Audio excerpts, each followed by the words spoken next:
Hi everyone, আমি শ্বেতা। আগের ভিডিওতে আমি তোমাদের সাথে শেয়ার করেছি ক্লিনজিং নিয়ে। তোমরা মেকআপের আগে কিভাবে ক্লিনজিং করবে ফেসটা সেটাই শেয়ার করেছি। তো আজকের এই ভিডিওতে আমি শেয়ার করব টোনারের ব্যাপারে।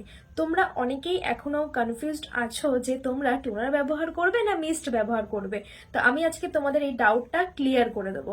তো চলো ভিডিওটা শুরু করা যাক। আগে আমরা কথা বলবো মিস্ট নিয়ে। মিস্ট ফর ড্রাই স্কিন উইন্টারে ব্যবহার করব, আর মিস্টে থাকে হাইলোরনিক অ্যাসিড।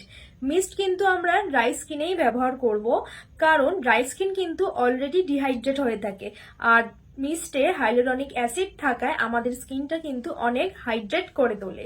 টোনারটা কিন্তু সামারে ব্যবহার করব অয়েলি স্কিনে, আর টোনারে থাকে হচ্ছে গ্লাইকোলিক অ্যাসিড। গ্লাইকোলিক অ্যাসিড আমাদের ফেসের অয়েলটা রিডিউস করতে হেল্প করে।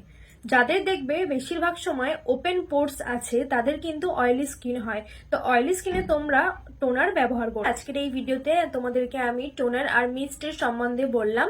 নেক্সট আমি ময়শ্চারাইজারের সম্বন্ধে বলবো। তো আশা করছি তোমাদের ভিডিওটা ভালো লেগেছে। নেক্সট ভিডিওর জন্য প্লিজ আমাকে ফলো করে দিও। আর যদি তোমরা ইউটিউব থেকে দেখে থাকো তাহলে প্লিজ আমার চ্যানেলটাকে সাবস্ক্রাইব করে দিয়ে পাশে থেকো।